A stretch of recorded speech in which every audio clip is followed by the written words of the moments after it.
जय हिंद साथियों, आप सभी का स्वागत करता हूं आप सभी के अपने चैनल एग्जाम फतेह में। साथियों, आज की इस वीडियो में कुछ अति महत्वपूर्ण सवाल हम लोग साथियों देखेंगे, जिन क्वेश्चंस को आपको जरूर देखना चाहिए। क्योंकि साथियों हिंदी के एक तरीके से अगर बात करें, जो PYQ है साथियों, क्या यानी कि जो आपकी पिछली शिफ्ट में साथियों क्वेश्चंस आ चुके हैं, आज उस पर आधारित सवाल देखेंगे। और आप चेक करिएगा कि जो पिछली साल आपके आ चुके हैं पेपर क्वेश्चन साथियों आ चुके हैं, अगर वो वैसे ही साथियों आ जाते हैं तो आप क्या पेपर को हल कर पाते हैं? अगर पेपर को साथियों हल कर पाते हैं तो ये बहुत अच्छी बात है। तो हिंदी को देखेंगे, जीके जीएस रीजनिंग को देखेंगे, मैथ को देखेंगे, सभी सब्जेक्ट को यहां पर देखेंगे। और ये सभी के सभी प्रीवियस ईयर क्वेश्चंस हैं। तो साथियों अपना एक चैनल ये भी है टारगेट सिलेक्शन, और अपना जो ये चैनल है ना साथियों एग्जाम फतेह जिसका नाम है, तो ये भी अपना चैनल है। चलिए, तो अगर बात करते हैं पहले सवाल की, करके क्रोध करने वाली स्त्री के लिए एक शब्द क्या हो सकता है? तो इसको साथियों भामिनी कहा जाता है, क्रोध करने वाली स्त्री को। अगला सवाल देखिए, कह रहे कि इनमें से कौन विलोम युग में सही नहीं है? तो इसमें से कौन सा विलोम युग में साथियों सही नहीं है, मुझे बताइए। देखिए, उद्धत का विलोम विनीत होता है, ये बिल्कुल सही विलोम युग में है। ऊपरी का विलोम आधा होता है, ये भी बिल्कुल सही है। ऋजु का विलोम वक्र होता है, ये भी विलोम बिल्कुल सही। लेकिन संशय का विलोम साथियों निसंशय नहीं होता है, बल्कि क्या होता है, आप लोग ध्यान रखेंगे। अगर हम बात करते हैं संशय के विलोम की, तो असंशय होता है। क्या होता है साथियों? असंशय होता है। तो कुल मिला के कौन सा विलोम युग में सही नहीं है? ऑप्शन नंबर ए वाला सही नहीं है, और यही आपका राइट आंसर है। अगला सवाल देखिए, कहा जा रहा है कि रेखा, सुमन, रहीम, रमेश और नेहा आज मेले में आई थी। तो आज मेले में आई थी ये होना चाहिए, मतलब इसकी जगह पे कौन सा ऑप्शन आना चाहिए? आज मेले में आई थी ये होना चाहिए? नहीं। मेले में आया था, मेले में आया भी नहीं होना चाहिए, क्योंकि साथियों यहां पर एक लोग नहीं है जो आया था हो जाएगा, यहां पर कई सारे लोग हैं। तो मैं कहूंगा एक तरीके से बहुवचन हो जाएगा, और बहुवचन के लिए मेले आए थे ये होना चाहिए, यानी कि रेखा, सुमन, रहीम, नरेश और ठीक है रमेश और नेहा आज मेले में आए थे ये होना चाहिए। तो राइट आंसर जिनका ऑप्शन नंबर डी है बिल्कुल करेक्ट है। उसके बाद देखिए अगला सवाल कह रहे कि मंत्री जी हमारे मुख्य अतिथि हैं, इसमें आपको बताना है कि दिक्कत कहां पर है, त्रुटि कहां पर है। तो आपको देखिए मंत्री जी सही लिखा हुआ है, हमारे सही लिखा हुआ है, मुख्य सही लिखा हुआ है, लेकिन अतिथि नहीं सही लिखा हुआ है। अतिथि साथियों कैसे लिखा जाता है? ता में छोटी ई की मात्रा और था में भी छोटी ई की मात्रा आती है। तो मैं कहूंगा दिक्कत कहां पर है, दिक्कत यहां पर है। अतिथि ऐसे लिखा जाता है, ना कि ऐसे। चलिए अगला सवाल देखिए, कहा जा रहा है कि मेरी आपने मेरी शंका का उचित निराकरण कर दिया। अब आपको यह बताना है साथियों निराकरण की जगह पर क्या आना चाहिए, फटाफट आप लोग बता दीजिए। देखिए, आपने मेरी शंका का उचित समाधान कर दिया ये होना चाहिए, और समाधान कहां पर लिखा हुआ है? ऑप्शन नंबर ए में लिखा हुआ है। उसके बाद देखिए, यानी कि गुलाब का फूल आनंद की वस्तु होती है, बताइए। अब देखिए यहां पर अगर बात करें, ये आपका क्या है? ये आपका एक तरीके से सब्जेक्ट है, ठीक है। गुलाब का फूल आनंद की वस्तु होती है, तो गुलाब का फूल तो एक पुल्लिंग शब्द हो जाएगा, तो इसकी जगह पर होता है आएगा, ना कि होती है आएगा। तो गुलाब का फूल आनंद की वस्तु होता है ये होना चाहिए, ना कि होती है होना चाहिए। तो साथियों मैं कहूंगा दिक्कत कहां पर है? दिक्कत यहां पर है, होती है नहीं आएगा, होता है आएगा, क्योंकि गुलाब का फूल एक पुल्लिंग शब्द है, स्त्रीलिंग शब्द थोड़ी ना है। उसके बाद देखिए साथियों, नेक्स्ट नंबर का सवाल है आपकी स्क्रीन पर। इस सवाल को देखिए, करके जो स्त्री पति के लिए मर मिटे, क्या जो स्त्री पति के लिए मर मिटे उसके लिए एक शब्द क्या होगा? उसको पतिव्रता कहा जाता है। क्या उसको पतिव्रता कहा जाता है? अगला सवाल देखिए आपकी स्क्रीन पर है, कह रहे कि मैं परीक्षा में पास होने का प्रयत्न करूंगा, अभ्यास करूंगा, साहस करूंगा या साथियों व्यवहार करूंगा। यानी कि खाली जगह में कौन सा शब्द आ सकता है? तो कहा जा सकता है कि मैं परीक्षा में पास होने का प्रयत्न करूंगा, ये सबसे सही और सबसे सटीक जवाब हो जाएगा। उसके बाद देखिए करके पृथ्वी का वह भाग जिसके तीन ओर पानी हो, तो उसको क्या कहा जाता है? उसको महाद्वीप कहा जाता है? नहीं, उसको प्रायद्वीप कहा जाता है। बिल्कुल सही साथियों, पृथ्वी का वो भाग जिसके तीन ओर पानी हो उसको प्रायद्वीप कहा जाता है। अगला सवाल देखिए करके विनायक किसका पर्यायवाची है? तो विनायक की अगर बात करते हैं साथियों, विनायक तो यहां पर गणेश का पर्यायवाची हो जाएगा। क्या विनायक किसका पर्यायवाची है? तो ये गणेश का पर्यायवाची है, ये आपको साथियों याद रखना है। उससे पहले साथियों मैं आपको बता देना चाहता हूं कि एसएससी जीडी के एग्जाम में अब समय बहुत ही कम बचा हुआ है, चुनिंदा चंद गिने चुने समय बचा हुआ है। तो अगर आप इन चुनिंदा समय में, इस कम समय में अगर अपना सिलेक्शन निश्चित करना चाहते हैं, तो आपके लिए 3 पीडीएफ को साथियों तैयार किया गया है। पूरी टीम की मेहनत है, मेरी भी साथियों इसमें मेहनत है। तो इन 3 पीडीएफ को अगर आप पढ़ लेंगे तो मैं कहूंगा पेपर आपका पास हो सकता है, ठीक है, बहुत आराम से। क्यों? क्योंकि इन पीडीएफ में आखिर है क्या कंटेंट, मैंने ये कहां से लिया है? मैंने पहली पीडीएफ जो आपको दी जाएगी उसमें साथियों जो पिछली पेपर हो चुके हैं, पिछली शिफ्ट आपकी हो चुकी है, उनका आपको सोल्यूशन दिया जाएगा। इसमें हिंदी का सोल्यूशन है, ठीक है ना, इसमें हिंदी का सोल्यूशन है, जीके का सोल्यूशन है, रीजनिंग का सोल्यूशन है और साथियों मैथ का सोल्यूशन है। दूसरी आपको जो पीडीएफ दी जाएगी, इसमें साथियों 10 प्रैक्टिस पेपर हैं, यानी कि अगर आप इन 10 प्रैक्टिस पेपर की प्रैक्टिस कर लेते हैं तो मेरा मानना है कि बहुत सारे सवाल साथियों यहां से फंसेंगे और इतने क्वेश्चंस यहां से फंसेंगे कि कट ऑफ आपकी क्लियर हो जाए। कम से कम आप टॉप में ना आके, लेकिन जो फाइनल लिस्ट है भले नीचे आए लेकिन आएंगे जरूर, ये मेरा मानना है। उसके अलावा करंट अफेयर में बहुत सारे लोगों को दिक्कत होती है, तो एक अलग से आपको पीडीएफ दी जाएगी साथियों करंट अफेयर की, तो इसको जरूर पढ़िएगा। जितने करंट अफेयर के सवाल आएंगे वो साथियों यहीं से आना चाहिए मेरे हिसाब से, क्योंकि इसमें पूरी साल का सब कुछ साथियों कवर अप है। तो ये पीडीएफ सिर्फ और सिर्फ आपको 45 रुपए में दी जा रही है। डिस्क्रिप्शन में साथियों इसका लिंक है एसएससी जीडी पीडीएफ का, उस लिंक पर आप क्लिक करेंगे तो आप हमारे व्हाट्सएप पर आ जाएंगे। वहां पर आपको एक क्यूआर कोड दिया जाएगा, उस क्यूआर कोड पर 45 का पेमेंट करेंगे तो ये पीडीएफ आपको साथियों भेज दी जाएगी। अगर आप हमारे एप्लीकेशन से लेना चाहते हैं, टारगेट सिलेक्शन एप्लीकेशन, तो प्ले स्टोर में जाकर उसको डाउनलोड कर लीजिए, वहां से भी साथियों आप ये 45 रुपए की पीडीएफ ले सकते हैं। वहीं पर जब आप पेमेंट करवाओगे तो आपके सामने पीडीएफ को तीनों पीडीएफ को डाउनलोड करने का ऑप्शन आ जाएगा, वहां से आप उसको डाउनलोड भी कर सकते हैं और अपने पास सेव कर सकते हैं। चलिए अब बात करते हैं साथियों विनाश की। तो विनाश शब्द का विलोम यहां पर आपसे पूछा जा रहा है, तो विनाश का विलोम साथियों क्या हो जाएगा, निर्माण हो जाएगा। जिनका भी आंसर यहां पर ऑप्शन नंबर ए के साथ था, मैं कहूंगा आंसर आपका बिल्कुल करेक्ट हो जाएगा। अगला सवाल देखिए, कह रहे अनुदित होना, अनुदित निबंध है, यानी कि रेखांकित खंड को प्रतिस्थापित कर दीजिए, यह एक अनुदित निबंध है। इसमें आपको बताना इसकी जगह पर क्या आ सकता है। देखिए अनुदित बिल्कुल सही लिखा हुआ है, निबंध भी बिल्कुल सही लिखा हुआ है भी बिल्कुल सही लिखा हुआ है, तो मैं कहूंगा इसमें तो किसी बदलाव की आवश्यकता नहीं है। क्यों? क्योंकि ये पूरा वाक्य बिल्कुल सही था। अगला सवाल देखिए, कह रहे हैं कि साथियों हमें हमारे देश का सम्मान करना चाहिए, ये होना चाहिए, या एक तरीके से अगर बात करें हमें अपने देश का सम्मान करना चाहिए, आपके देश का सम्मान करना चाहिए, अपनी देश का सम्मान करना चाहिए। तो यहां पर कौन सा शब्द आ जाएगा साथियों, हमें अपने देश का सम्मान करना चाहिए, ये होना चाहिए। उसके बाद देखिए हवा से बातें करना, इस मुहावरे का मतलब क्या होता है, फिजूल की बातें करना, घमंडी होना, बहुत तेज दौड़ना। बिल्कुल साथियों हवा से बातें करना कहा जाता है भाई तुम तो बहुत तेज दौड़ लेते हो, यानी कि तुम तो हवा से बातें करते हो, इतनी तेज दौड़ लेते तुम तो। उसके बाद देखिए पतंगा की अगर बात करें, इसका समानार्थी शब्द साथियों देखकर बताइए कौन सा है, शलाका, शर्मीला, शर्वरी या शलभ। तो मैं कहूंगा शलभ आपका राइट आंसर हो जाएगा, यानी कि पतंगा का एक समान अर्थी वाला शब्द शलभ हो जाएगा। उसके बाद देखिए अगला सवाल है, यानी कि घूस तय करना, इस अर्थ को प्रकट करने वाला मुहावरा कौन सा है। घूस तय करने का मतलब दरबार बांधना होता है, दरबार बंद करना, बंद करना तो नहीं होगा, दरबार लगना या दरबार होना, तो दरबार बांधना इसका साथियों आंसर हो जाएगा। राइट आंसर आपका ऑप्शन नंबर ए हो जाएगा। अब अगला सवाल देखिए, कह के सही वर्तनी वाले शब्द का चयन कीजिए, यानी कि कुल मिला के आपको ये बताना है कि विभीषिका कैसे लिखा जाता है। क्या ऐसे लिखा जाता है? नहीं। ऐसे लिखा जाता है? नहीं। ऐसे लिखा जाता है साथियों? नहीं। एक तरीके से अगर हम बात करते हैं तो हाँ ऐसे ही तो लिखा जाता है साथियों, जैसे आपका नहीं ऐसे भी नहीं लिखे। इसमें देखिए मैं यहाँ पर आपको लिखकर बता देता हूँ, ठीक है, ये हो गया विभि और ये हो गया साथियों शिका, ठीक है, विभीषिका। तो ऐसा कहां पर लिखा हुआ, ऐसा साथियों अगर बात करें ना, ऐसा कहां पर लिखा हुआ, ऐसा आपका ऑप्शन नंबर डी में लिखा हुआ है, सी में भी नहीं लिखा हुआ है। सी में एक छोटी सी मिस्टेक है जो मैं देख नहीं पाया, ठीक है। विभीषिका ऑप्शन नंबर डी में जैसे लिखा हुआ, ये आपका बिल्कुल करेक्ट आंसर हो जाएगा। अगला सवाल देखिए, कह रहे कि दिए गए वाक्य का वह भाग ज्ञात कीजिए जिसमें कोई त्रुटि है। जिसमें कोई त्रुटि है, इसलिए कहता हूं क्योंकि आप दुर्बल हैं, ठीक है। तो दिक्कत आपको बताना है साथियों कि दिक्कत यहां पर कहां पर है, फटाफट साथियों आप लोग देखकर बता दीजिए। चलिए देखिए, इसलिए आना चाहिए मैं कहता हूं, यहां पर दिक्कत एक ही है कि मैं नहीं है, इसलिए मैं कहता हूं क्योंकि, ठीक, इसलिए मैं कहता हूं क्योंकि आप दुर्बल हैं। तो कुल मिला के अगर बात करें दिक्कत ये दूसरे वाले में है, तो दूसरा वाला आपका राइट आंसर हो जाएगा, यानी कि आंसर आपका ऑप्शन नंबर ए के साथ जाएगा। अगला सवाल देखिए, कहा जा रहा है कि सही वर्तनी वाला शब्द बताइए। तो यावज्जीवन यहां पर लिखा हुआ है, यवजीवन लिखा हुआ है, ये तो यावजीवन लिखा है, ये भी गलत है। यावज्जीवन जैसे ऑप्शन नंबर सी में लिखा हुआ है ना, ये बिल्कुल आपका सही हो जाएगा और यही आपका राइट आंसर हो जाएगा।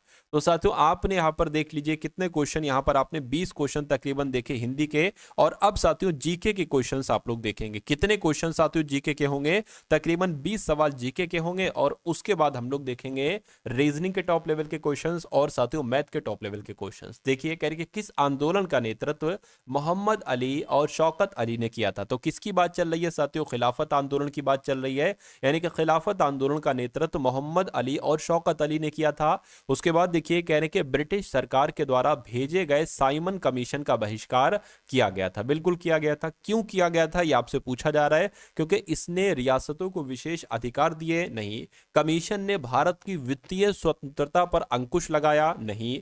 सदस्यों के बीच मतभेद थे या कमीशन में कोई भारतीय सदस्य नहीं था? यह आपका सही जवाब हो जाएगा। यानी कि ब्रिटिश सरकार के द्वारा जो भेजा गया साइमन कमीशन था, इसका भारत में बहिष्कार किया गया। क्यों? क्योंकि इसमें कोई भारतीय सदस्य नहीं था। अगला सवाल देखिए, कहा जा रहा है कि गांधी इरविन समझौता भारत के निम्नलिखित में से किस आंदोलन से संबंधित था? तो ये साथियों सविनय अवज्ञा आंदोलन से संबंधित था। राइट आंसर आपका ऑप्शन नंबर ए हो जाएगा। अगला सवाल कह रहे कि भारतीय राष्ट्रीय कांग्रेस का जो लाहौर सत्र था ये किस कारण महत्वपूर्ण रहा? तो ये क्यों साथियों महत्वपूर्ण रहा? इसने पूर्ण स्वराज की मांग का प्रस्ताव पारित किया था। बिल्कुल साथियों, पहला वाला पढ़ा, पहला सही हो गया। इसने प्रांतीय चुनावों के बहिष्कार का प्रस्ताव किया? नहीं। इसने रॉलेट सत्याग्रह शुरू किया? नहीं। इसने भारत में नागरिक सेवा परीक्षा आयोजित करने का प्रस्ताव पारित किया? नहीं।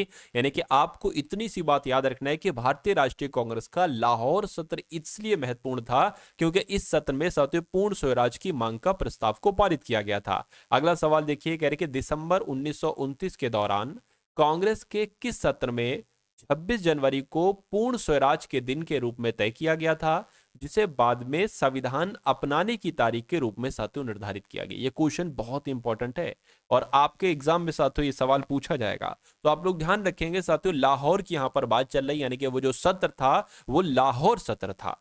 तो दिसंबर 1929 के दौरान कांग्रेस का जो सत्र हुआ था वो लाहौर में हुआ था और यहीं पर 26 जनवरी को पूर्ण स्वराज के दिन के रूप में तय किया गया था, जिसे बाद में संविधान अपनाने की तारीख के रूप में निर्धारित किया गया था। साथियों देखिए, अगर आप पढ़ रहे हैं तो अच्छे तरीके से पढ़िए। ऐसा नहीं कि आपका ध्यान इधर है उधर है, ऐसा नहीं होना चाहिए। ठीक है, अगर ये हमारा चैनल है साथियों एग्जाम फतेह, इस पर अगर आप पढ़ रहे हैं तो जाहिर सी बात है कि आपको सिलेक्शन से प्यार है। आप अपना एक सिलेक्शन निश्चित करना चाहते हैं। जो अभी आप बेरोजगार कहलाए जाते हो, ये बेरोजगार का धब्बा आप मिटाना चाहते हो, इसलिए आप इस 39,000 सीट में एक ट्राई कर रहे हो। तो ट्राई ना कीजिए, कोशिश ना कीजिए। आप ये समझिए कि ये वैकेंसी में इस बार मुझे सिलेक्शन लेना है, हर हालत में लेना है, किसी भी तरीके से लेना है, चाहे दिन रात एक करना पड़े, चाहे जितना भी साथियों मुझे मेहनत करना पड़े मैं करूंगा, लेकिन इस बार सिलेक्शन साथियों लूंगा। क्योंकि अब बहुत हो चुका साथियों। अब आपका एक सिलेक्शन आपकी फाइनल लिस्ट में आपका नाम होना ही होना चाहिए। तो ये कैसे साथियों पॉसिबल होगा? ये तभी तो पॉसिबल होगा जब आप रोज हिंदी को, जीके जीएस को, रोज मैथ के क्वेश्चंस की प्रैक्टिस करोगे, रोज रीजनिंग के क्वेश्चंस की प्रैक्टिस करोगे और इसमें मेहनत लगती। जो इस मेहनत को कर जाएगा उसका सिलेक्शन हो जाएगा, लेकिन जो इस मेहनत को नहीं कर पाएगा फिर वही बात है साथ, उसका सिलेक्शन नहीं हो पाएगा और फिर आपको अगली बार तैयारी करना पड़ेगी। तो इसलिए मैं आपसे रिक्वेस्ट करता हूं कि इस बार बिल्कुल कसर मत छोड़िए, 1% की भी साथियों गुंजाइश ना छोड़िए कि सिलेक्शन ना होने की। पूरी अपनी मेहनत डाल दीजिए, पूरा अपना एफर्ट डाल दीजिए। अगर आप पढ़ते पढ़ते ऊब जाते हैं तो समझ लीजिए साथियों कि फिर वही बात साथियों मैं कहूंगा फिर आपको बुरी लगेगी। तो पढ़ते पढ़ते अगर ऊब रहे हैं तो कोई दिक्कत नहीं है। मन में जो विचार आ रहे हैं कि भाई वीडियो को छोड़कर अभी चले जाएं या किताब बंद कर दे, ऐसा आपको नहीं करना है। आपको पढ़ते रहना है। भले आपका मन अंदर से गए भाई अब नहीं, अब थोड़ा बाहर 2-3 घंटे के लिए घूमा, ऐसा नहीं करना है। अभी थोड़ा समय है आपके पास तो पढ़ लीजिए। और कुछ दिन अभी बचेंगे क्योंकि फिर घबराहट हो जाएगी बहुत जब एग्जाम डेट नजदीक आ जाएगा। अभी थोड़ा सा समय आपके पास, इसलिए आप लोग अच्छे तरीके से पढ़ लीजिए। खैर, अब इस सवाल की अगर हम लोग बात करें तो कहा जा रहा है साथियों, भारतीय राष्ट्रीय कांग्रेस के लाहौर अधिवेशन में किस वर्ष में 26 जनवरी को स्वतंत्रता दिवस के रूप में मनाने की घोषणा की गई? अभी हम लोगों ने साथियों पहले पढ़ा था 1930 आपका यहाँ पर राइट आंसर हो जाएगा। 1930 अगर आपका जवाब है तो मैं कहूंगा आपका जवाब यहाँ पर बिल्कुल सही हो जाएगा। उसके बाद देखिए कह रहे कि द्वितीय विश्व युद्ध में भारतीय सहयोग को सुरक्षित करने के लिए क्रिप्स मिशन किस वर्ष में भारत आया था? तो ये साथियों 1942 में भारत आया था। क्रिप्स मिशन भारत आया था, कब आया था? 1942 में आया था। नमक सत्याग्रह आंदोलन के लिए महात्मा गांधी ने लगभग कितनी दूरी तय की थी? तो साथियों 241 मील की दूरी तय की थी। ये भी सवाल आपके एग्जाम में पूछा जाता है। उसके बाद देखिए निम्नलिखित में से कौन सी नेपाल की सबसे लंबी नदी है? तो नेपाल की सबसे लंबी नदी के बारे में अगर आपसे पूछा जाए तो कर्णाली नदी आपको बताना है। कौन सी नेपाल की सबसे लंबी नदी है? साथियों कर्णाली नदी सबसे लंबी नदी है। उसके बाद देखिए यूरोप की सबसे लंबी नदी कौन सी है बताइए? तो वोल्गा नदी की अगर हम बात करते हैं तो वोल्गा नदी साथियों यूरोप की सबसे लंबी नदी है। अगला सवाल करके कौन सी नदी 10 देशों से होकर गुजरती है? तो डेन्यूब नदी आप लोग याद रखेंगे। डेन्यूब नदी जो है ना ये साथियों 10 देशों से होकर गुजरती है। क्वेश्चन इंपॉर्टेंट है ये भी। अगला सवाल देखिए, कहा जा रहा है कि दुनिया की आधी से अधिक जैव विविधता कहाँ पाई जाती है? यानी कि पौधों और जानवरों की विविधता ये कहाँ पाई जाती है? अगर आपसे सवाल पूछे तो उष्ण कटिबंधीय वर्षा वन में पाई जाती है। ये भी आप लोग याद रखेंगे। अब उसके बाद देखिए अगला सवाल कह रहे कि भारत की खोज या भारत एक खोज जिसको कहते हैं द डिस्कवरी ऑफ इंडिया, इस पुस्तक के लेखक कौन है? ये बहुत आपसे पूछा जाता है। तो भारत के पहले प्रधानमंत्री पंडित जवाहरलाल नेहरू ने साथियों ये पुस्तक लिखी थी द डिस्कवरी ऑफ इंडिया, यानी कि भारत की खोज। बिकमिंग शीर्षक पुस्तक के लेखक कौन है? तो इस पुस्तक के लेखक कौन है साथियों? मिशेल ओबामा है। कौन है साथियों? मिशेल ओबामा यानी कि बिकमिंग नामक पुस्तक के लेखक है। अगला सवाल देखिए करके किस पूर्व प्रधानमंत्री ने चेंजिंग इंडिया पुस्तक लिखी है बताइए? तो इनका नाम साथियों मनमोहन सिंह था और अभी हाल फिलहाल में इनका साथियों देहांत हो गया है। चेंजिंग इंडिया नाम की पुस्तक लिखी है। आपसे हो सकता है पूछ लिया जाए, क्यों? क्योंकि अभी हाल फिलहाल में इनका देहांत हुआ है, तो इनसे हो सकता हो कुछ ना कुछ सवाल बन जाए। इंडियाज एक्सपोर्ट ट्रेंड्स एवं prospects for self sustained growth पुस्तक के लेखक कौन है? तो साथियों इस पुस्तक के लेखक कौन है ये आपसे यहाँ पर पूछा जा रहा है, तो आप लोग ध्यान रखेंगे मनमोहन सिंह इस पुस्तक के लेखक हैं। अगला सवाल देखिए, कह रहे कि वाई आई एम हिंदू इस पुस्तक के लेखक कौन है ये आपको बताना है। तो वाई आई एम हिंदू इस पुस्तक की अगर बात करें तो शशि थरूर इस पुस्तक के लेखक हैं। ठीक है ना, शशि थरूर इस पुस्तक के लेखक हैं। राइट आंसर अगर आपका है ऑप्शन नंबर डी के साथ तो बिल्कुल करेक्ट है। उसके बाद देखिए कहा जा रहा है कि शीर्षक है द लीजेंड ऑफ लक्ष्मी प्रसाद पुस्तक। इस पुस्तक किसके द्वारा लिखी गई है? ये पुस्तक साथियों ट्विंकल खन्ना के द्वारा लिखित गई है। राइट आंसर आपका ऑप्शन नंबर सी हो जाएगा। अगला सवाल देखिए, कह रहे कि निम्नलिखित में से कौन से देश में दुनिया का सबसे बड़ा कृषि भूमि क्षेत्र है? तो कृषि भूमि क्षेत्र की अगर बात करें तो क्या आपका राइट आंसर होगा? संयुक्त राज्य अमेरिका आपका सही जवाब हो जाएगा। यानी कि संयुक्त राज्य अमेरिका में दुनिया का सबसे बड़ा कृषि भूमि क्षेत्र है। उसके बाद देखिए मालगुडी डेज ये किसके द्वारा लिखित है? तो ये साथियों आर के नारायण के द्वारा लिखित है। किसके द्वारा लिखित है साथियों? आर के नारायण के द्वारा लिखित है। ये आपको मालूम होना चाहिए। राइट आंसर साथियों अगर है आपका ऑप्शन नंबर डी तो बिल्कुल करेक्ट है। अब उसके बाद देखिए अब यहां से साथियों आपके सामने रीजनिंग के क्वेश्चन शुरू हो चुके हैं और साथियों मैथ के क्वेश्चंस उसके बाद देखेंगे। कुछ इंपॉर्टेंट क्वेश्चन रीजनिंग के क्वेश्चन होंगे। चलिए तो पहला सवाल है, कहा जा रहा है यानी कि 36 है, 37 है, 46 है, 71 है। उसके बाद आपको बताना है साथियों कौन सी संख्या यहां पर आ जाएगी। पहले 36 से 37 हो गया, फिर 46 हो गया, फिर 71 हो गया, फिर आपको बताना है कौन सा नंबर यहां पर आएगा और फिर साथियों 201 यहां पर आना चाहिए। तो अगर साथियों इस सवाल की अगर बात करें, देखिए 36 से 37 हुआ है, मैं कहूंगा यहां पर एक बढ़ाया गया है। ठीक है ना, और यहां पर अगर बात यहां पर तो एक बढ़ाया गया, यहां पर साथियों कितना बढ़ाया गया है? 37 से 46 हुआ है, मैं कहूंगा 9 बढ़ाया गया है। यहां पर साथियों कितना बढ़ाया गया है? 25 बढ़ाया गया है। ठीक है, तो यहां पर कितना बढ़ाया गया? देखिए ये एक तरीके से अगर बात करें ये 3 का स्क्वायर है, ठीक है, ये 5 का स्क्वायर है, ठीक है, ये 1 का स्क्वायर इसको मान लेते हैं, तो जाहिर सी बात है साथियों अब यहां पर 7 का स्क्वायर आएगा। 7 का स्क्वायर 49 होता है, तो 71 प्लस 49 साथियों कितना हो जाएगा? ठीक है ना, कितना हो जाएगा? 120 हो जाएगा। और अब यहां पर क्या आ जाएगा? 8 को छोड़कर 9 का स्क्वायर आ जाएगा यहां पर, यानी कि 81। अगर 120 में 81 जोड़ा जाता है तो अगर 201 आता है तो हमारा आंसर 120 ही होगा। 120 प्लस 81 देखिए कितना होता है? ठीक है, 201 ही होता है, यानी कि हमारा आंसर जो जाएगा वो ऑप्शन नंबर डी के साथ ही जाएगा। अब उसके बाद देखिए अगले नंबर का सवाल है, साथियों आपको यहां पर अंग्रेजी शब्दकोश के अनुसार लगाना है। देखिए अब यहां पर अगर बात करें SUBS यहां पर है, SUBS यहां पर है, SUBS यहां पर है, यहां पर भी है और साथियों यहां पर भी है। आपको बताना है I पहले आता है या C, तो मैं कहूंगा C पहले आता है, T पहले नहीं आता है। ठीक है, सबसे पहले C वाला आएगा, उसके बाद ये E वाला आएगा, यानी कि 2 नंबर पहले आएगा, उसके बाद साथियों 5 नंबर आएगा। अब देखिए TT पहले आएगा, ये I, तो मैं कहूंगा I पहले आएगा, यानी कि 1 आ जाएगा। अब उसके बाद TNT यहां पर है, TAN यहां पर है, TAN यहां पर है, लेकिन D पहले आता है, T पहले नहीं आता है, यानी कि 4 आएगा और उसके बाद साथियों 5 आएगा।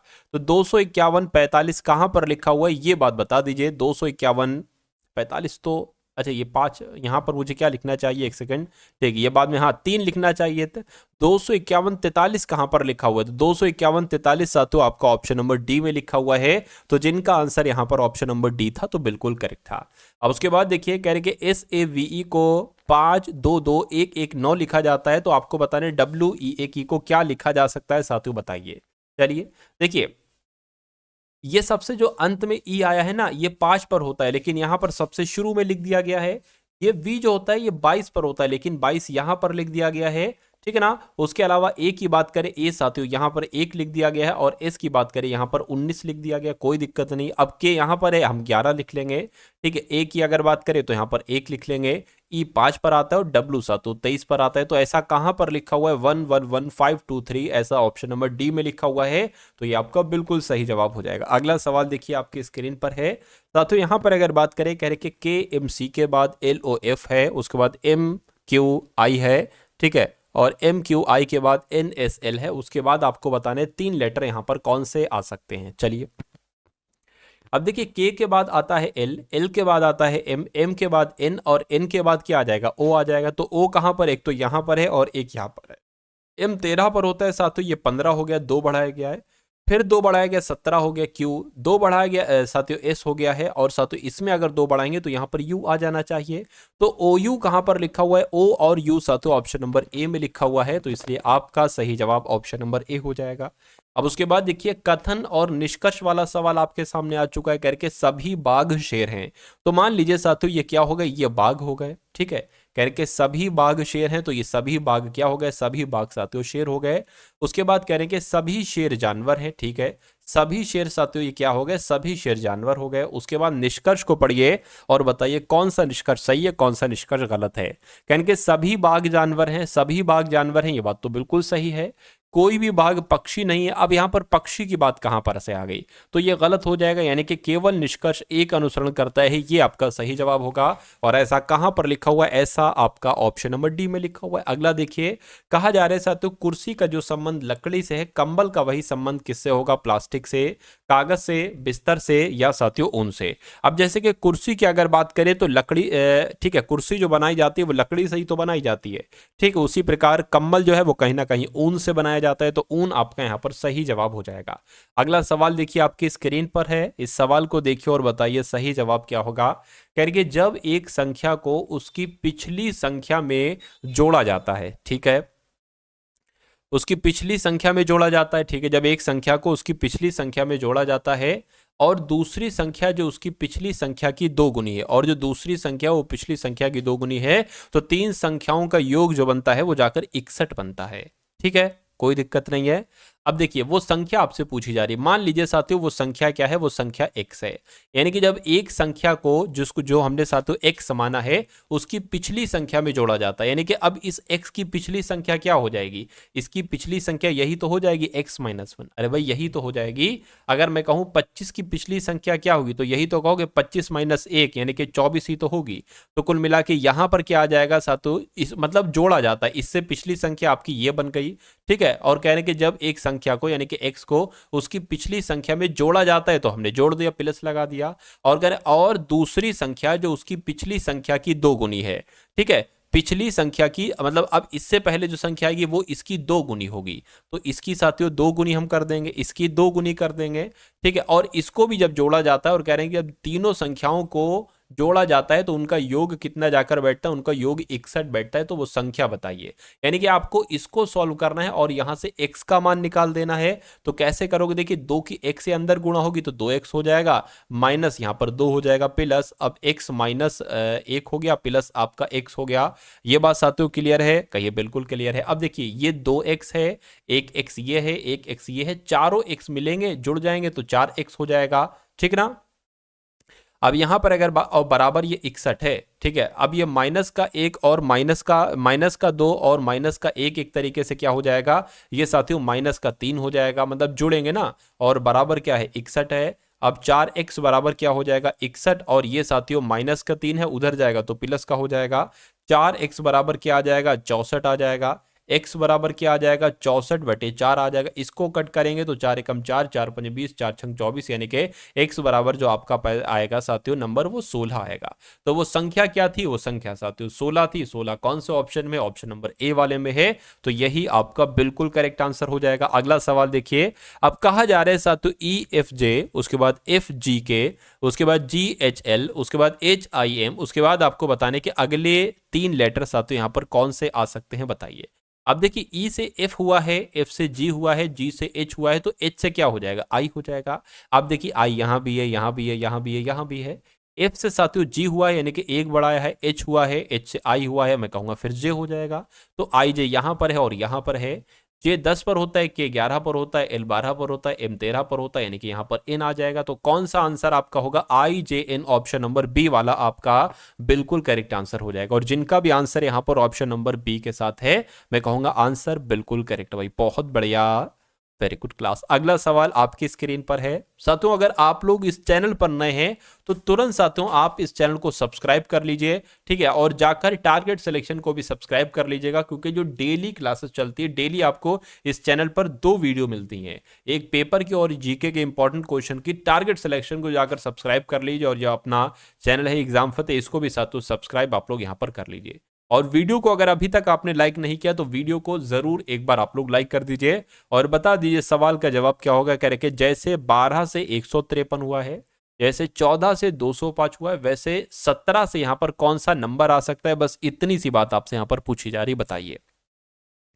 तो सबसे पहले हमें ये देखना होगा 153 और 12 का साथियों क्या संबंध है। अब क्या कहीं ये 12 के स्क्वायर के आसपास आ रहा है, जरा देखिए।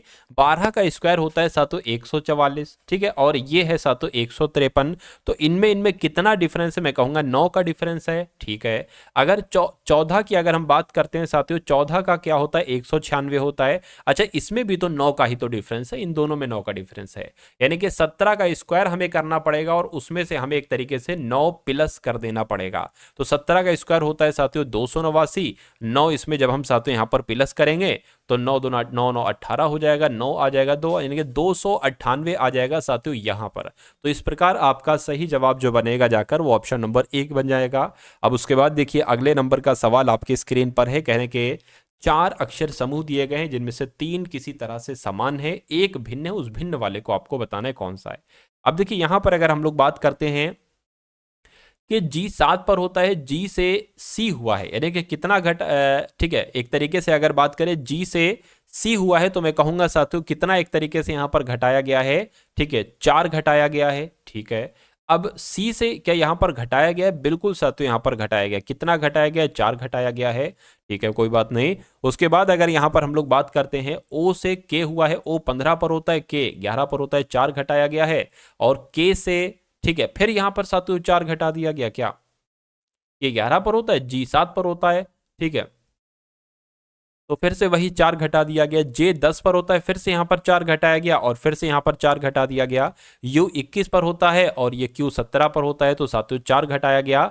Q 17 पर होता है, N 14 पर होता है, तो कितना घटाया गया साथियों जरा बताइए। तो यहां पर एक तरीके से 4 अब नहीं घटाया गया है, ठीक है ना, 4 नहीं घटाया गया है, क्योंकि 17 और 14 का डिफरेंस अगर आप देखोगे तो कितना आता है, 15 16 17, 3 आता है, यानी कि 3 घटाया गया है। तो मैं कहूंगा सबसे अलग जो होगा वो ऑप्शन नंबर डी वाला ही हो जाएगा। उसके बाद देखिए अगले नंबर का सातों सवाल आपकी स्क्रीन पर है। कह रहे कि 5 मित्र हैं एक पंक्ति में उत्तर की दिशा की ओर मुंह करके बैठे। तो सातों उत्तर की दिशा की ओर मुंह करके बैठे, तो ये उत्तर की दिशा की ओर सभी का मुंह है सातों, 1 2 3 4 और एक 5। ठीक है, सबका मुंह किस तरफ है? उत्तर की दिशा की ओर है। ठीक है, अब सवाल में कहा क्या जा रहा है ये जरा देख लीजिए। कह रहे कि आई के दाईं ओर बगल में बैठा है जी, और एफ एच के बाईं ओर और ई के दाईं ओर बैठा है। ठीक है, यदि एच और आई एक दूसरे के बगल में बैठे हैं तो बीच में कौन बैठा है, यानी कि यहां पर कौन बैठा है, यह बात आपसे पूछी जा रही। देखिए इस लाइन को हम सॉल्व करते हैं साथ। तो एच के बाईं ओर, ठीक है, एफ बैठा है, तो एच के बाईं ओर एफ बैठा। मान लीजिए एच के बाईं ओर कौन, एच के बाईं ओर साथ तो एफ बैठा है, और ई के दाईं ओर बैठा है, ई के दाईं ओर बैठा है। ठीक है, ई के दाईं ओर एफ है। ठीक है, यानी कि एफ जो है ना ये एच के तो बाईं ओर है, लेकिन ई के साथ ये दाईं ओर है, तो ये 3 हो गए। ठीक है, अब कह रहे कि एच और आई एक दूसरे के बगल में बैठे, यानी कि एच और आई एक दूसरे के बगल में बैठे हैं, और कहने कि आई के दाईं ओर कौन बैठा है, आई के दाईं ओर जी बैठा है। तो 5 लोग थे, पांचों को आपने बैठा दिया, बीच में पूछा जा रहा है कौन बैठा है, तो बीच में तो सातों एच बैठा है, इसलिए एच आपका बिल्कुल सही जवाब हो जाएगा। उसके बाद देखिए कहा जा रहा है साथियों कि आपस में बदलना, मतलब समीकरण को संतुलित करने के लिए किन दो संख्याओं को आपस में बदला जाना चाहिए। तो अगर हम साथियों यहां पर 30 और 34 को बदल दें, ठीक है, जैसे कि 30 की जगह पर 34, 34 की जगह पर 30 लिख दें, तो अगर बराबर 2 आ जाता है तो हमारा आंसर यही हो जाएगा, वरना फिर हम दूसरे वाले को चेक करेंगे। तो ये 30 लिखा है, 30 की जगह पर साथियों 34 आ जाएगा, प्लस 28 लिखा है, 28 लिख दीजिए, 34 लिखा है, 34 की जगह पर 30 आ जाएगा, भाग 2 गुणा 4 आ जाएगी। बराबर अगर 2 आ जाता है तो कोई दिक्कत नहीं है। अब देखिए 2 से भाग देंगे तो यहाँ पर 15 आ जाएगा, 15 चौक कितना हो जाएगा साथियों, 60 हो जाएगा। ठीक है, अब ये क्या आ जाएगा, 34 28 ये दोनों आपस में जुड़ जाएंगे, तो इसको जोड़ दीजिए, ये आपका 2 आ गया, और ये कितना आ गया, 62 आ गया। तो 62 में से साथियों 60 जाएगा तो 2 बचेगा, यानी कि 2 बराबर 2 आ चुका है। तो मैं कहूंगा कि हमारा सही जवाब जो बनेगा वो ऑप्शन नंबर ए के साथ जाएगा। अगला सवाल देखिए आपकी स्क्रीन पर है। कहने के 8 मित्र हैं, P Q R S T U V W एक वृत्ताकार मेज के इर्द गिर्द केंद्र की ओर मुख करके बैठे। तो एक वृत्ताकार मेज हमने बना ली, और 1 2 3 4 5 6 और एक 7 7 हैं, 8 हैं, 8 हैं। तो 1 2 3 4 5 6 7 7 हुए, एक सेकंड रुकिए। ठीक है, ये 3 हो गया, ये 4 हो गया, 5 हो गया, 6 हो गया, 7 हो गया, और ये 8 हो गया। कहने के आर के दाईं ओर दूसरे स्थान पर वी बैठा है, और पी एस के बाईं ओर चौथे स्थान पर बैठा है, टी यू के बाईं ओर तीसरे स्थान पर बैठा है, और केवल क्यू जो है ना ये एस और टी के बीच में बैठा है। तो हमें ऐसी 2 लाइनें चाहिए जिसमें कॉमन मिल रहा है। देखिए अब वी आर यहां पर लिखा हुआ, क्या कहीं और पर वी आर लिखा हुआ है? देखिए जरा, नहीं लिखा है। अब पीएस की बात करें तो पीएस कहीं पर लिखा है, पीएस आप ये देख रहे हैं कि हमें एस कॉमन मिल रहा है, एस यहां पर है और एस साथियों यहां पर है, कॉमन मिल रहा है। तो आप तो इस लाइन को लिखिए, उसके बाद इस लाइन को लिखिए, आपको आसानी रहेगी। ठीक है, तो कह रहे हैं कि पी जो है ना, पी ये एस के बाईं ओर चौथे स्थान पर है, तो साथियों एस अगर हम मान लेते यहां पर बना ले, तो एस के बाएं चौथे पर, यानी 1 2 3 4 यहां पर क्या आ जाएगा, यहां पर पी आ जाएगा। ठीक है, अब इसको सॉल्व करिए। कहेंगे एस और टी के बीच में कौन है, क्यू है। तो एस यहां पर है, एस और टी, अगर हम टी को इधर भी बना सकते हैं, टी को साथियों इधर भी बना सकते हैं।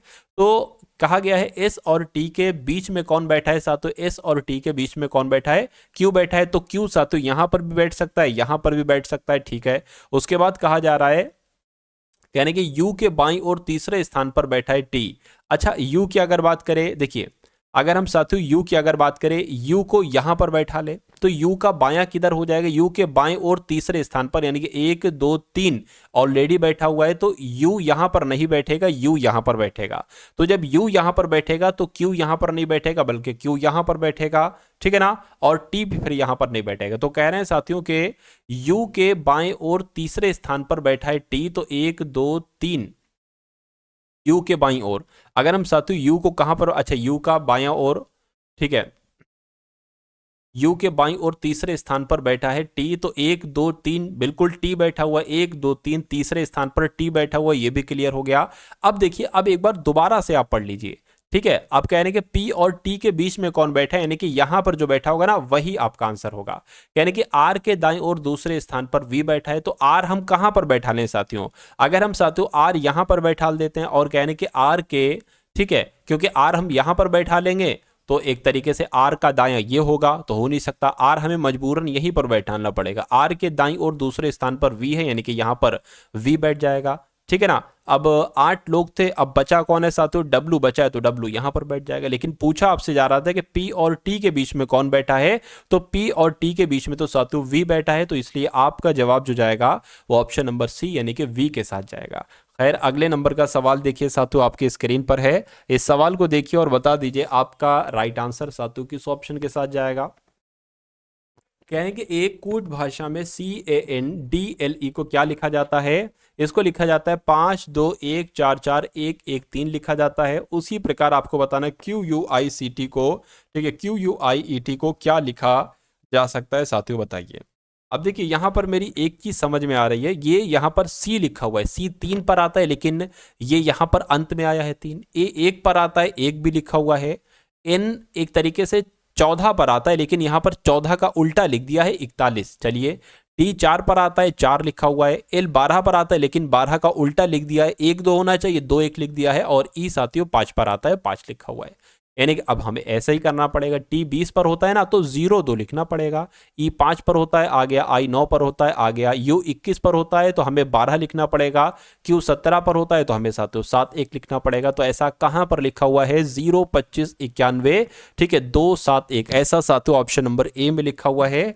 तो ये आपका बिल्कुल करेक्ट आंसर हो जाएगा। अगला सवाल देखिए, यहां पर एक दर्पण रखा हुआ है। अब आपको बताने के जब ये दर्पण में दिखेगा तो ये कैसा दिखेगा। तो सबसे पहले साथियों वाई दिखेगा, उसके बाद टी दिखेगा, उसके बाद आर दिखेगा, उसके बाद ई दिखेगा, कुछ ऐसे दिखेगा ई, उसके बाद डब्ल्यू जैसा वैसे दिखेगा, उसके बाद क्यू दिखेगा कुछ ऐसे करके।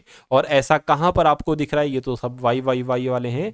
क्यू यहां पर आया जाएगा साथियों, ये आपका क्यू जैसे ये बना है वैसे यहां पर मैंने बनाया। तो इस प्रकार आपका right answer option number A हो जाता है।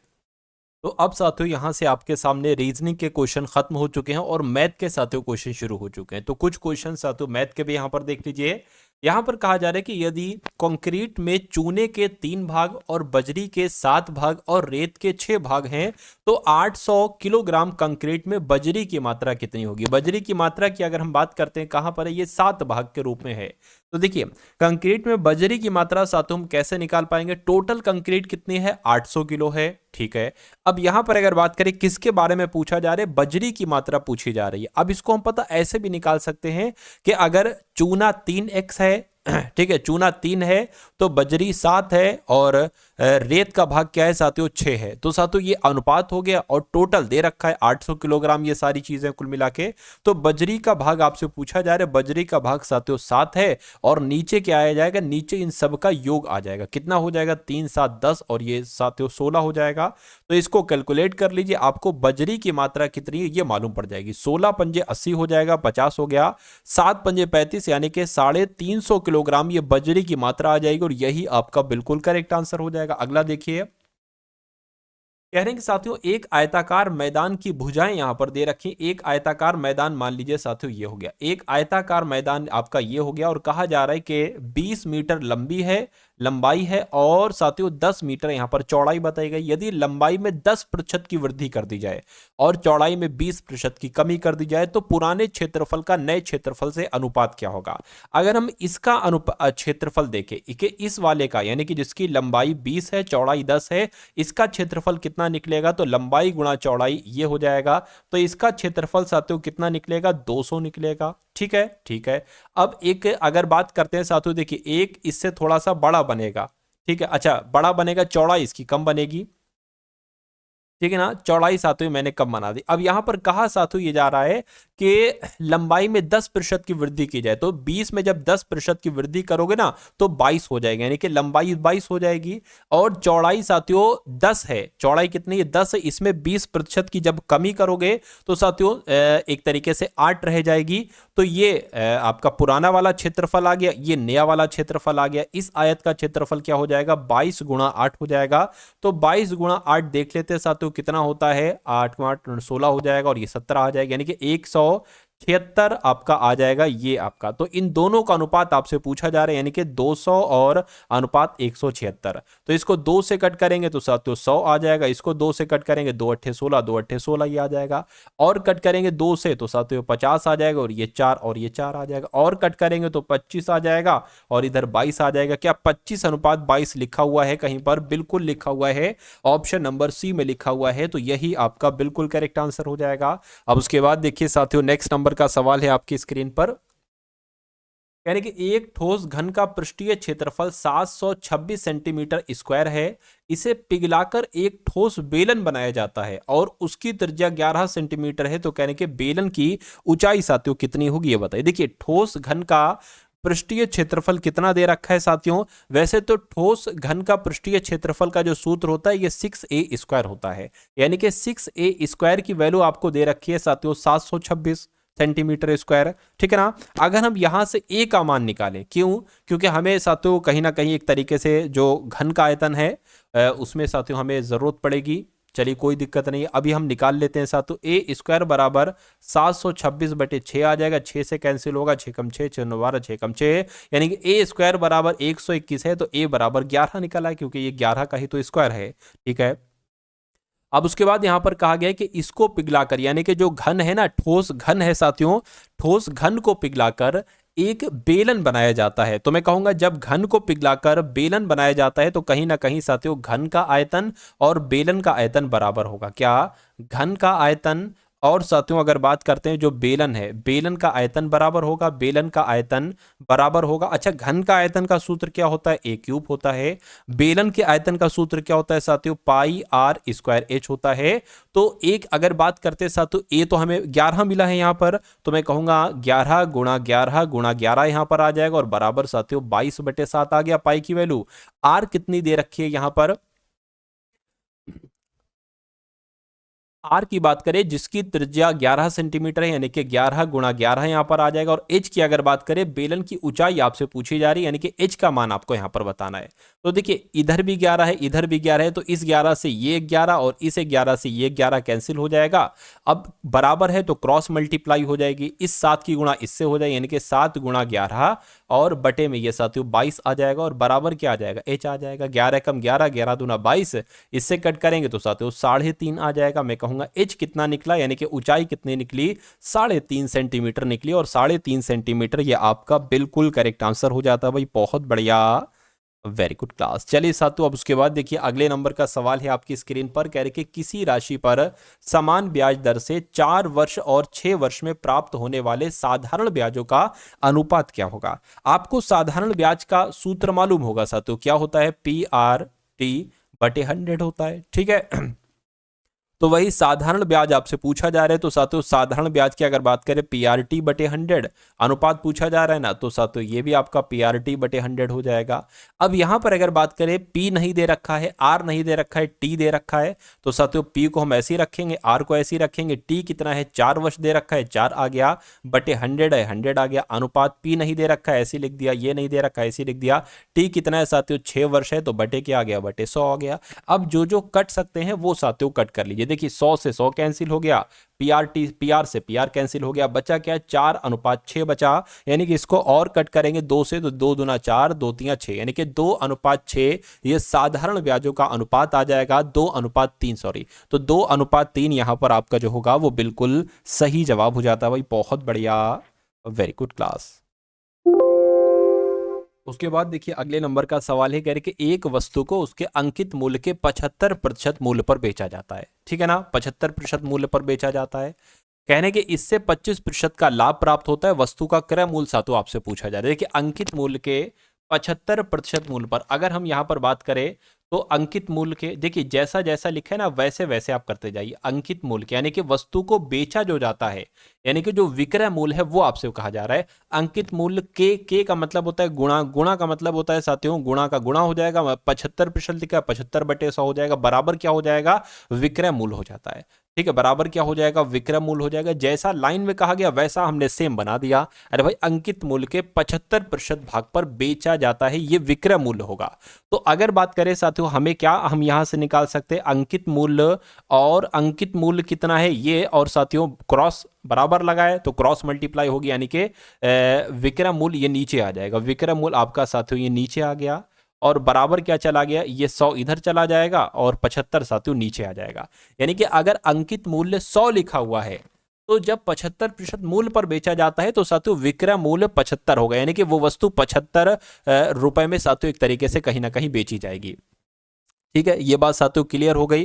कहने कि इससे 25% का लाभ होता है, यानी कि जब 75 रुपए में बेची जाती है तो साथियों 25% का लाभ होता है, यानी कि फिर वो 125 में बेची जाती है। और भाई 25% का लाभ होगा तो 125, 10% का लाभ होगा तो 110। तो कहने कि वस्तु का क्रय मूल्य क्या होगा, यानी कि 125% की वैल्यू 75 है तो 100% की वैल्यू क्या होगी, तो साथियों 25/75/125 आ गया, ये 1% की वैल्यू आ गई। 100% की वैल्यू निकालना है तो 100 से गुणा कर दीजिए, इसको कैलकुलेट कर दीजिए, आपको क्रय मूल्य मालूम पड़ जाएगा।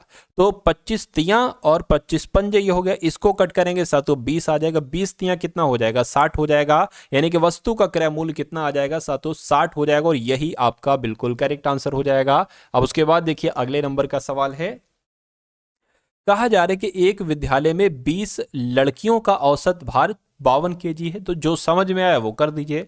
20 लड़कियों का औसत भार 52 केजी है। अगर मैं आपसे साथियों पूछूं कि 20 लड़कियों का कुल मिला के वजन कितना है, तो 52 दुना कितना हो जाएगा, 104, और 0 लग जाएगा, यानी कि 1040 किलोग्राम की वजन की है पूरी ये टोटल 20 लड़कियां। अच्छा, कह रहे हैं कि 54 केजी और 50 केजी भार वाले 2 नए विद्यार्थी और आ जाते हैं, यानी कि ये 1040 तो इनका टोटल वजन है, इसमें 54 केजी का एक बच्चा आ गया और 50 केजी का एक बच्चा आ गया। ठीक है, तो विद्यार्थियों ने प्रवेश कर लिया। ठीक है, प्रवेश करिए। अब देखिए इनका योग जरा कितना बनता है, तो 0 4 0 यानी कि 4 हो जाएगा, 5 5 10 हो जाएगा, 10 और 4 आपका कितना हो जाएगा, 14 हो जाएगा। ठीक है ना, और एक आ जाएगा 1, यानी कि 1144 यहां पर आ चुका है। अब कह रहे हैं कि नए औसत का पुराने औसत से अनुपात क्या होगा। देखिए नया औसत क्या निकलेगा, ये टोटल हो गया 22 बच्चों का, और ये 22 यहां पर आएगा, पहले 20 थे, जब 2 बच्चे जोड़ेंगे तो 22 हो जाएगा। तो इसको कैलकुलेट कीजिए। अगर हम बात करें पुराना औसत क्या था, तो पुराने औसत की अगर हम बात करते हैं, पुराना औसत क्या था साथियों, 52 था। ठीक है, पुराना औसत ये 52 हो गया। नए औसत की अगर बात करें, 11 दूना 22 और 11 एकम 11, 11 चौक 44, 2 से कट करेंगे 2 पंजे 2, कितना आ जाएगा, 2 दूना आ जाएगा। तो यहां पर साथियों 52:52 आ जाएगा। ठीक है ना, तो मैं कहूंगा 1:1 इसको कर देंगे, 52 एकम 52, 52 एकम 52, इसलिए 1:1 आपका बिल्कुल सही जवाब हो जाएगा। यानी कि पुराना औसत का अगर 52 है तो नया औसत भी 52 ही रहेगा। तो इस प्रकार आपका राइट आंसर अगर था ऑप्शन नंबर डी के साथ, तो मैं कहूंगा कि आंसर आपका साथियों बिल्कुल करेक्ट हो जाता है। तो साथियों क्लास आपको कैसी लगी एक बार कमेंट के माध्यम से आप लोग जरूर बताइएगा, एक प्यारा सा साथियों कमेंट कीजिएगा। ठीक है, और तैयारी कैसी आपकी चल रही हो, उम्मीद करता हूं साथियों तैयारी भी आपकी बहुत अच्छे तरीके से चल रही होगी। उसके अलावा मैं आपको बता देना चाहता हूं साथियों, जिस पीडीएफ का मैंने जिक्र किया था, सिर्फ और सिर्फ 45 रुपए में वो पीडीएफ आपको दी जा रही है। डिस्क्रिप्शन में उसका लिंक है, उस पीडीएफ को जाकर जरूर ले लीजिएगा, क्योंकि उस पीडीएफ को पढ़कर आपका एग्जाम निकल सकता है। अब परीक्षा में बहुत कम समय बचा है, बहुत चंद दिन बचे हैं, तो कम समय में परीक्षा वाला कंटेंट पढ़कर साथियों आप इस एग्जाम को क्रैक कर सकते हैं बड़ी आसानी से। उसमें साथियों हिंदी भी है, जीके भी है, उसके अलावा रीजनिंग भी है, उसके अलावा मैथ भी है, और इंपॉर्टेंट करंट अफेयर भी है। तो ये सारी चीजें आपको मिलेंगी। डिस्क्रिप्शन में लिंक है, वहां पर क्लिक करेंगे तो आप हमारे व्हाट्सएप पर आ जाएंगे। वहां पर टीम मेंबर आपको क्यूआर कोड देंगे, उस क्यूआर कोड पर 45 का पेमेंट करेंगे तो पीडीएफ आपको भेज दी जाएगी। उसके अलावा प्लेलिस्ट भी साथियों डिस्क्रिप्शन में है, वहां पर अगर बात करते हैं, वहां पर साथियों आपको कुछ इंपॉर्टेंट क्लासेस मिल जाएंगी, उन क्लासेस को भी आप लोग जरूर देख लीजिएगा। तो मिलते हैं हम सभी लोग आने वाली वीडियो में, और उसके अलावा टारगेट सिलेक्शन ये वाला चैनल को सर्च करके भी आप लोग ज्वाइन कर लीजिए। और डिस्क्रिप्शन में व्हाट्सएप ग्रुप है एसएससी जीडी वाले बच्चों का, उसको भी ज्वाइन कर लीजिए। तो मिलते हैं हम सभी लोग आने वाली वीडियो में। जय हिंद साथियों।